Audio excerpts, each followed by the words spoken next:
السلام عليكم ورحمة الله تعالى وبركاته. بلين كينيا أرى برنوني كينيا خارة درسي هاري أولي ديبيني أرى برنوني كينيا خارة ركوبة غاستريك إسراي حسونا ركوبة غاستريك ملكتا نينا مرة تلكي سوفي ركوبة غاستريك أو ملكتا أكما كاكابورا ياسونا أتشيبودا مالتو إساف دواسات الراسونا nyaata irraayis keessaaf ta'u keessaaf hin taane irraayis ni haasofna. Dawaa irraayis dawaa aadaatii fi kan habashaatii irraayis kan ammayyaatii irraayis irraa haasofnaa jechuudha. Akkasuma namoota haaranii har'aan tana dhuftan yuutuub keenya kana sabiskiraaybii godhuun qooda irraa fudhaa. Viidiyoon haaranii waa'ee dawaalee dhukkuboota hedduu nama dararaa jiran hunda dawaalee isaa asirratti barsiisuu waan jirru jecha akka qooda irraa fudhatan sabiskiraaybii godhaa. Maatii keenya ta'a isin hin jenna. Yuutuub keenya maqaan isaa meeysar jettee katabdeeti 9465 itti dabaltaa jechuudha lakkoofsarraa. Meeysar 9465 gootee seerchi gootaa jechuudha. Itti taasii fida.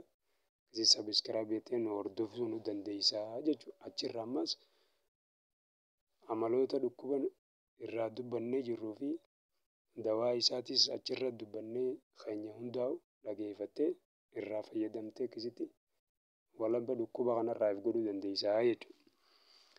Akkasitti amma karaa darsii keenyaa deebinuu dhukkubni gaastirikaa kan yeroo ammaa tana nama hunda galaafachaa jiru namni hin qabne hin jiru.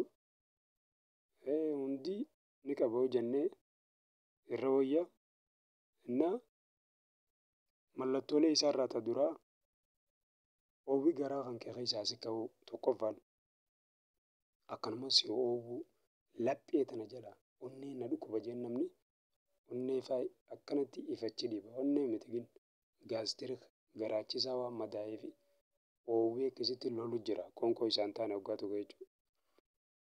Oowwiinii fi laalaan garaasaa keessaa isa dhaga'amu takka. Inni lammaffaa oowwinii fi laalaan kun yeroo qoonqoo waajibaata nyaata waajibaa nyaannu fakkeenyaaf ganama qursii nyaannee laaqana sa'a 6 odoo nyaatiin jidduma tanatti oowwinii fi laalaan isa eegaluu garaasaa keessa. Hoggaa dafee laaqana harkatee gizee nyaate dafi sirraa ta'e wayyaa'u gaastirikii jechuudha. Inni lammaffaa halkan walakkaa halkan hirribaa isa kaasu garaan owwee isa bilbilee laalatee hanga daqiiqaa 30 hanga sa'a takkaa fa'aa isarra turu. Kunis mallattoolee gaastirikirraa jechuudha. Inni sadaffaan si bokoquu garaan kee qoonqoon ati nyaatti sirraa dalaguu diddee bokoquu. Inni afuraffaan dadhabbiin si dhaga'amu miirri dadhabbiidha. Waa takka hin dalagne akkanumatti dakka'amu.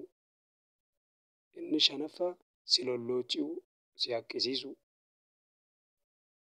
Inni ja'affaa garaa kan kee keessa laalaan si dhaga'amu bakka haara baafannaan dhabamu tasgabbii dhabdeetuma akkanumatti meeratteetuma lafarra gangombifamee fa'aa ol ka'ee taa'ee fa'aa cinqamu.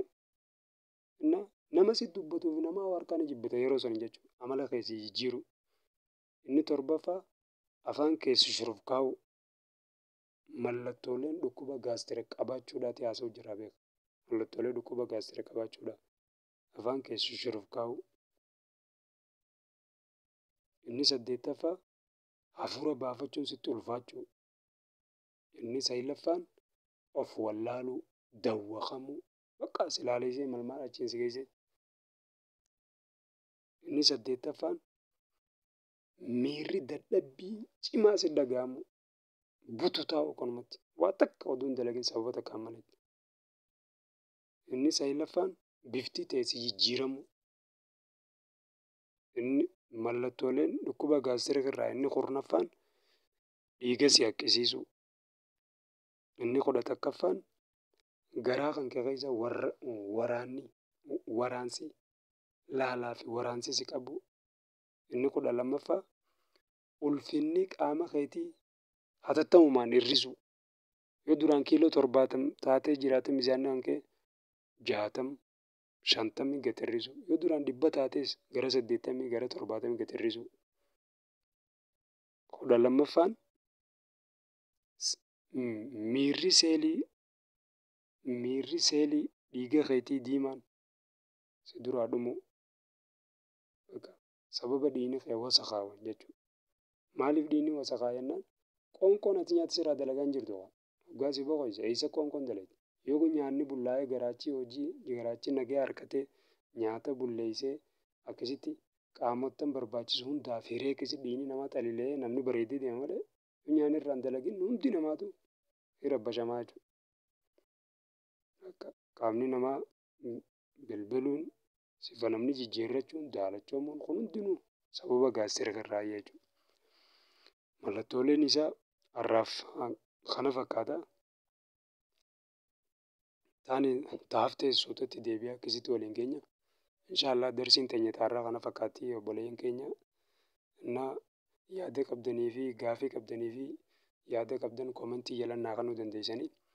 YouTube keenya kana YouTube barumsa dawaa wallaansaa dhukkubsattootaati.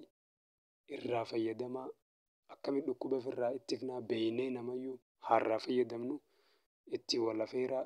Sheer walii godhaa. Sabiskiraayibii walii godhaa. Akkasitti itti wal afeeraa irraa fayyadamaa isiniin jenna jechuudha. Alhamdulillah rabbiin teekinooloojii nuu fide namuu bakka jiru mana taa'ee mana isaatti beekumsa qabu waliif dabarsee wal fayyaduu dandeenya jechuudha.